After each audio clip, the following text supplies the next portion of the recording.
अच्छा, कोई इतनी सहजता से आसानी से संसार को कब छोड़ता है? तब छोड़ता है जब उसने पकड़ा ही ना हो। आप लोग पकड़ लेते हैं, फिर छोड़ने में दिक्कत जाती है, इसलिए पकड़ो मत।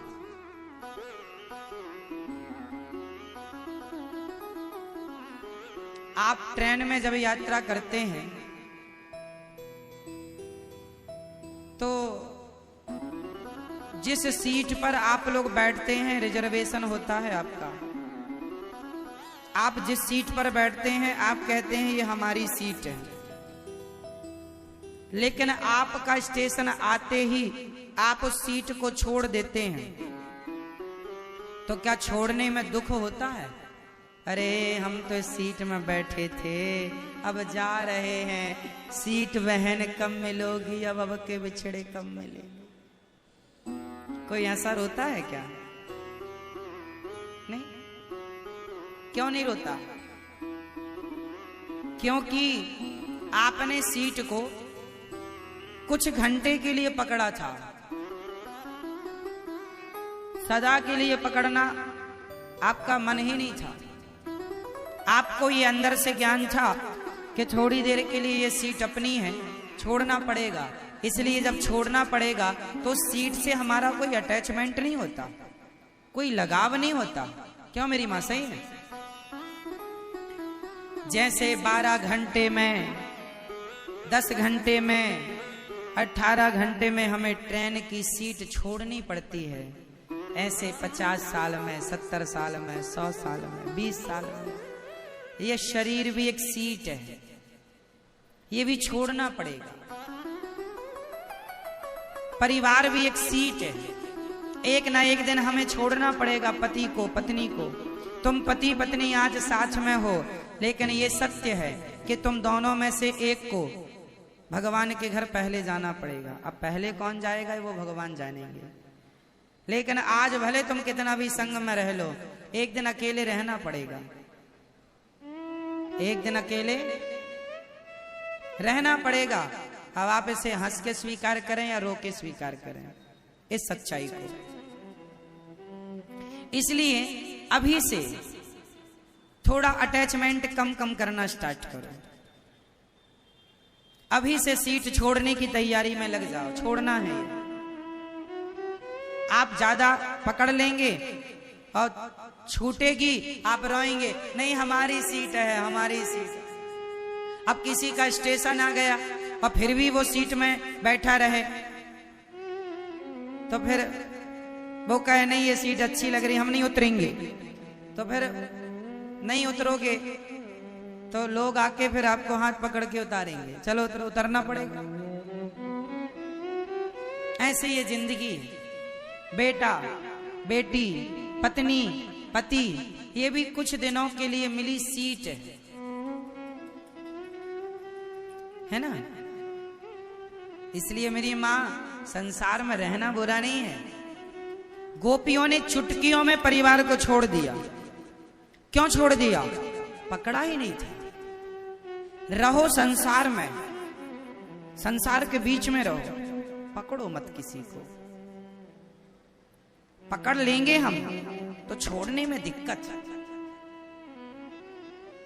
इसलिए आप लोग अपना एक हाथ जरा दूसरे हाथ से पकड़ो, ऐसे कस के, जोर से, जोर से पकड़ना मेरी मां। ऐसे पकड़ो, दबाओ हाथ और जोर से दबाओ, कस के। मैया आप मेरी मां, कितनी आलसी हो ना मेरी मां। दबाओ हाथ और कस के। भैया आप भी दबा लो, साहब खड़े हो, दबाओ। अब छोड़ दो। बताओ पकड़ने में ज्यादा सुख था या छोड़ने में ज्यादा? बोलो जोर से, और जोर से बोलो। यही तो समझा रहे हैं, छोड़ने में सुख है, पकड़ने में नहीं। संसार को छोड़ देना ही समझदारी है। मरने के बाद छूटेगा सो छूटेगा, जीते जी ही अपना मन हटा लो, यही तो छोड़ना। सबके साथ रहकर, सबके बीच में रहकर सबसे अलग रहो। सही है? समझ में आ रही है बात?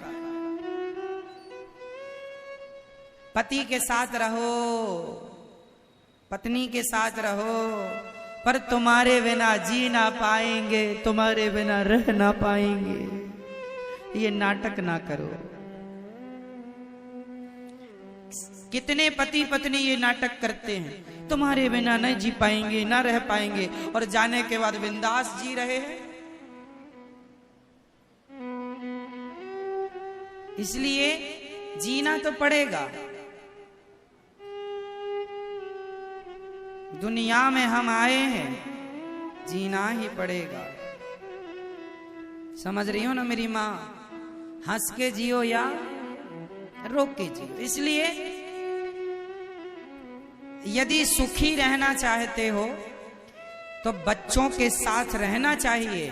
बेटा बेटी अच्छी चीज है, साथ में रहो, पर ज्यादा लगाव, अटैचमेंट नहीं। ज्यादा लगाव भगवान के चरणों में। भगवान मेरे हैं, गोविंद मेरे हैं, गोपाल मेरे हैं, बेटा मेरा नहीं। ये बेटा भगवान को समर्पित कर दो। हे प्रभु, आपने दिया, ये आपकी संपत्ति है, ये सब आपका है, मेरा कुछ नहीं। आप ज्यादा बोझ अपने गोद में रख लेंगे, ज्यादा बड़ा झोला बांध लेंगे तो आपको ही उठाने में दिक्कत होगी। झंझट आप ही पालते हैं, बाद में आपको ही रोना पड़ता है ना? इसलिए ज्यादा झंझट नहीं। गोपियां सारा छोड़कर आ गईं। बेटा छोड़ दिया, पति छोड़ दिया। मैं ये नहीं कहता कि आप लोग भी पति छोड़ दो, हम ये नहीं कहना चाहते कि आप भी, हम ये नहीं कहते कि आप घर छोड़ के जंगल चले जाओ ना मेरी माँ। आप घर पे ही रहो, पति के साथ रहो, पत्नी के साथ रहो, बच्चों के साथ रहो। व्यापार करते हो तो व्यापार, बिजनेस करो। सारा काम करते हुए उस काम में कोई अटैचमेंट ना हो।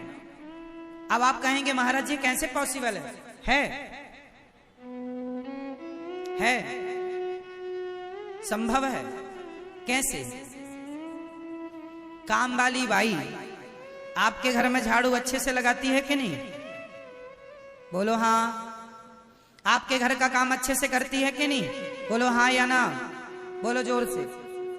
काम अच्छे से करती है, झाड़ू पोंछा बराबर करती है, लेकिन आपके घर को वो अपना घर नहीं मानती। झाड़ू आपके घर में लगाएगी, लेकिन वो आपके घर को अपना घर, वो आपके बच्चे को तेल लगाएगी, मालिश करेगी, नहवाएगी, धुलाएगी, पर वो आपके बच्चे को अपना बच्चा नहीं मानती। बस यही तो सिद्धांत है। जैसे काम वाली बाई जिम्मेदारी पूरी कर रही है, काम पूरा कर रही है, पर वो अपना नहीं मानती। आप भी अपने घर में रह के सारे काम करो, सारी जिम्मेदारी पूरी करो, लेकिन संसार को, घर परिवार को अपना ना मानो। अपना तो भगवान को मान के चलो। काम वाली बाई आपके बच्चे को साफ करती है, नहवा धुला करके तेल मालिश करती है, लेकिन आपके बच्चे को अपना ना मानकर वो अपने बच्चे को अपना मानती है। हाँ या ना?